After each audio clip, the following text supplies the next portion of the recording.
Hi, I'm Christy. I want to talk to you today about packing for your trip when a family member has special needs. Now, for many people, packing can be one of the most overwhelming parts of the trip. And then when you add special needs, it can just be all the more overwhelming and daunting. So I want to take today and help take away some of that overwhelm. I want to try and make this task easier to complete. Now, my husband loves going camping in the middle of nowhere. I've mentioned this before. But because of that, he has to plan ahead. And he has to make sure that we take everything that we need, because running to the store really quick isn't always a possibility, and it's probably not convenient. So he's learned to make a complete list of everything that we're going to need when we're on a trip. Paper towels, exactly which pots and pans, firewood, toilet paper, you name it, the list goes on. But he's gotten really good at thinking through the trip and making sure he has all the bases covered. So my first suggestion to you is to make a thorough list. Now, one way you can do that is to think about everything that you need to get through one day for one family member. The clothes and shoes that they'll need, and don't forget pajamas, medications, toiletries, special foods or snacks, anything special that you'll need for activities that you're doing, those kinds of things. Then think through each day individually. Do you need to add items for different activities that you're doing on various days?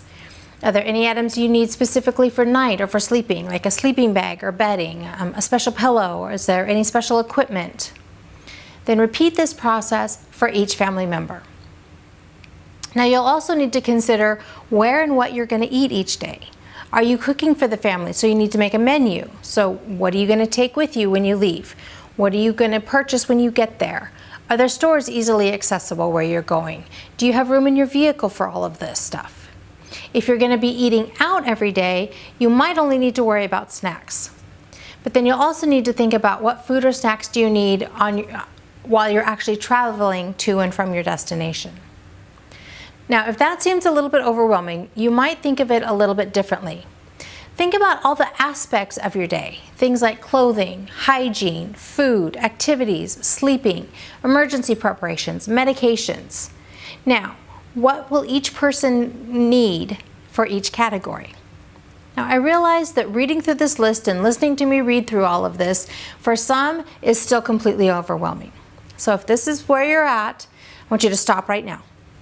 Take a couple deep breaths, and just remember, you can do this. I suspect that once you get going on this, it's going to be a little less overwhelming and a little bit easier to complete than you're thinking.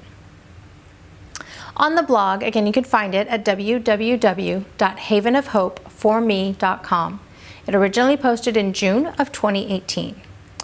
In there, I list 5 articles with links, and they have different checklists and details about how to pack and things to think about. Now, once your list is complete, then it's merely a matter of assembling it all and getting it into the luggage. Okay, I realize that sometimes that's still easier said than done. But the process doesn't have to be difficult or complicated. And I hope that this preparation and thought ahead of time will help make it simpler for you. Now, I do need to make a note here. The lists and suggestions that I've included and that are included in the links are not intended to be comprehensive. You do need to look at your unique situation and plan accordingly. But I do hope that they help break this process down and take out some of the overwhelm for you. So my question as I end is this: what process do you use to plan your packing? How far ahead do you start? I would love to hear your comments about your processes, your experiences, especially any tips or tricks that you found. I'd love for you to leave a comment either here below the video or on the blog. Again, that's at www.havenofhopeforme.com. By leaving a comment, you'll be able to help other families as well. I'd also appreciate it if you'd share this with somebody that you think would benefit from it. I would love to help more people make this process easier. I would also appreciate it if you would sign up for my email list. This makes sure that you don't miss any of the new content that I have coming out every week. And occasionally I'll email with additional resources or bonus content that I have. I do promise not to send anything that I don't think you'll find beneficial. So once you're all done packing, we're going to think optimistically. It's all done. You can take a couple deep breaths and relax, because this part is done. And I hope that you can agree with me at that point and say that life is good and there is never a dull moment.